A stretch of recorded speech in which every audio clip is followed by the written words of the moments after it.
Hey, Phantomaniacs, welcome to another G.I. Joe Classified Series review here on the Needless Things YouTube channel. Today, we are taking a look at the weapons supplier, Destro. This, to me, was the most exciting figure of the original. Well, he was shown later on after Duke Scarlet and Roadblock and Snake Eyes. But as far as this first wave goes, which, by the way, he is figure number 3 of this first wave of G.I. Joe Classified Series figures.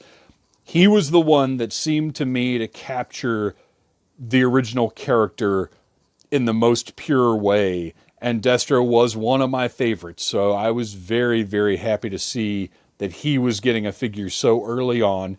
As I pointed out, the packaging is very large, and you'll note the lack of a hang tab there. It is meant to sit on the shelf of your retail store. Now, this one came from BigBadToyStore.com. It was the first of, you can see his necklace is actually a separate piece there, which I love. This was the first of these figures to arrive at my doorstep. Online retailers seem to be getting them out a little bit faster than brick and mortar, but I do expect you'll be seeing these on the shelves, not the pegs, of Walmart and Target literally any day now. So I love this box design. I really like the fact that they are featuring different artists in the artwork on the packaging. At first, I didn't like that the packaging was different, like that the artistic design didn't match up, but I think it's very cool that they're giving a lot of artists who've had the opportunity to work on G.I. Joe a chance to get their stuff out there and be a part of this new generation of G.I. Joe products. You'll notice on the side, you've got a nice close-up of that evil Destro face. This actually wraps around. Great look. And then over here, that window wraps around the side to reveal what I am starting to think of as a sort of file card utilizing just symbols rather than words. Now, I'd still like to see file cards on these. Unfortunately, they don't have them in any way. But each figure has 4 symbols on the side of the packaging under this window that indicate what they are. And you can see right here, I guess, mechanics, arms, money, and construction of some sort. These symbols all kind of sum up Destro in a way. I think it's very cool to have this iconography on here, but I do wish, I don't necessarily need the file card on the back because I get this gorgeous art being back here. This is powerful to me. This symbolizes not just, look, it's new G.I. Joe stuff, but look, there's more to come. Because we already know about Snake Eyes and Duke and Scarlet and Roadblock and Destro, and now we've seen Cobra Commander. But look, there's Baroness, Gung Ho, Red Ninja Vipers, Alley Vipers.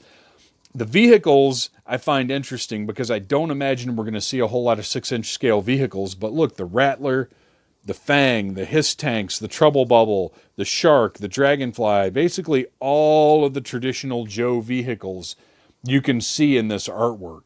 I love it. I love it. I think that's a gorgeous piece. I would love to have a poster of it to put on the wall, and maybe that'll happen. We'll see.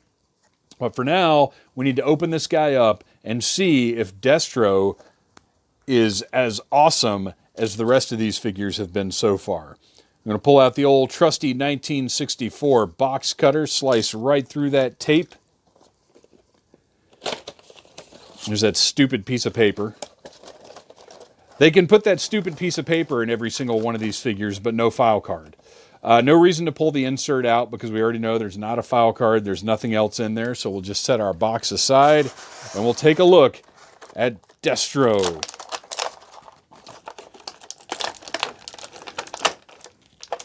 And that golden gun, I like that he comes with a golden gun. Man with a Golden Gun, my favorite James Bond movie, as has been noted on the Needless Things podcast. Available every single Friday, wherever you get your podcasts. And I love that there are no twist ties, no rubber bands, no nothing. You can just pop that figure right out of there. A little bit of tape on the Golden Gun, which I don't love, but nothing else. The guy feels a little greasy. There's some, I think some of the mold release or something might be lingering about in here. All right, let's take a look at Laird Destro. Now, unlike Roadblock, oh, wait a minute, I'm wrong. Look at that. He has the same double neck joint. Now, it doesn't do a whole lot of good, but it does make a difference. So at the base right there, there's a ball joint. And then underneath, lots of big collars on these figures, I'm realizing. There you go. You can see it right there. The hinge that is basically, oh, look at that. You can get the nice, that thing that no human does ever. I love this face. It looks fantastic. It's the right amount of shiny. You can see the seams. Let's see if we can get a focus here. You can see the seams in his mask because, look, in this day and age, I understand the iron mask thing and that Destro shouldn't necessarily be talking through his mask. Look at all the detail in there. I love this. But the idea of this being maybe even something like was shown in the 2009 G.I. Joe movie, I don't have as much of a problem with it. This could be some kind of nano mask or something. I'm not going to be mad at that. Look at these great butterfly shoulder joints. Very nice. I love all the different textures going on in his uniform. Got these cool panels up here on his shoulders and his chest. And then we go down and you see in his elbows sculpted to look like sort of flexible material. Look at how shiny that head is as I'm moving him around. Oh, I love this figure, you guys. He's got these cool gauntlets on the front, more sculpted detail in here, nice gunmetal color, lots of detail on those gloves. I'd hate to get punched in the face by that, right? And that waist, again, we have a ball-jointed waist. No more ugly swivel waist. I love it. All right. I got the hips that drop down just a little bit. Very nice. Big, giant thigh pack and holster. I'm going to be honest, this piece is a little bulky to me. It's kind of an eyesore, but we get that golden gun in there, and it's kind of a cool look. I wish the profile on this was a little bit slimmer and didn't stick out quite so badly, but at the same time, this is kind of a futuristic technology kind of guy, and big, bulky, blocky holsters and stuff kind of fall in line with that. So I'm not too mad at it. It's got the nice double jointed knees, standard in 6-inch figures now. Got some gunmetal knee pads, got some techno boots, like they still have a military boot style, but are obviously something a little different. Cool treads on the bottom. And Destro's signature wrist rockets. Awesome. I love it. I love it. What a fantastic update on the classic Destro design. To be honest, I don't know. There's not a lot here that makes him stand out that much from the original design. Just tons more detail. Great look. Great look. I really like this one a lot. Let's take a look at his accessories. He's got a briefcase here that may or may not be difficult to open up. Nope, pops right open. Inside, got a little laptop going on there with some kind of cool liquid crystal looking, I don't know if you can tell or not, but a cool sparkly metallic screen in there. I like it. I feel like it's going to be really hard to type on this keyboard. Like to get your hands are going to cramp up so bad trying to type into that thing. That should like raise up out of there. And then at the top, what's that? Oh, that's probably money. Just a briefcase full of technology and money. And of course you can store, let's see, the big one won't fit in there, but you could, if you wanted to, put the little gun in there. But he's got a holster, so you don't need to. So this is just a cool extra. I like it. Looks great. Got the Cobra logo on it, which I'll be honest, I would prefer this not have the Cobra logo, because Destro doesn't work for Cobra.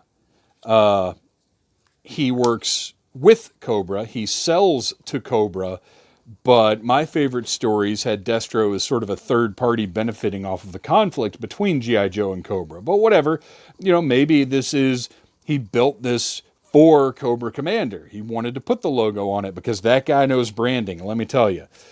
He's got a larger hand cannon here, lots of cool detail on it. The red looks good. It's got a nice sight on it. Very cool. Not really as reminiscent of Destro's original gun as I would think it would be, but still looks nice.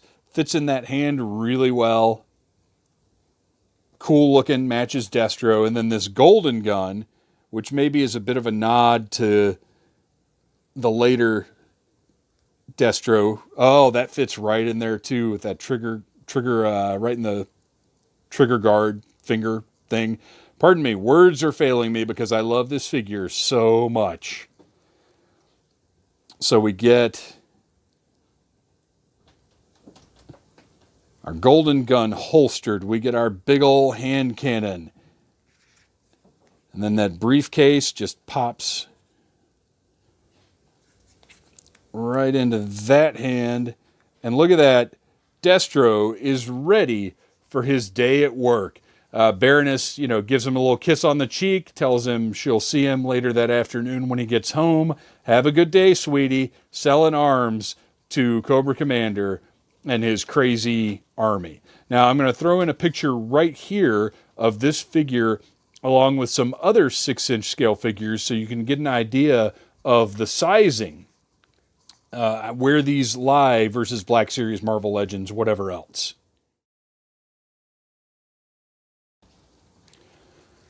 So to sum up, what we've got here is an amazing 6-inch scale Destro figure. So far, it is my favorite of the ones that have come out. I think he looks amazing. I think he does everything a Destro figure needs to do.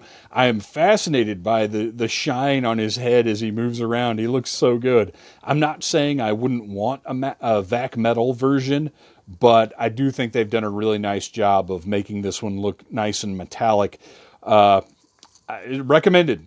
Absolutely recommended. I love this figure. I can't wait to find the shelf space for it.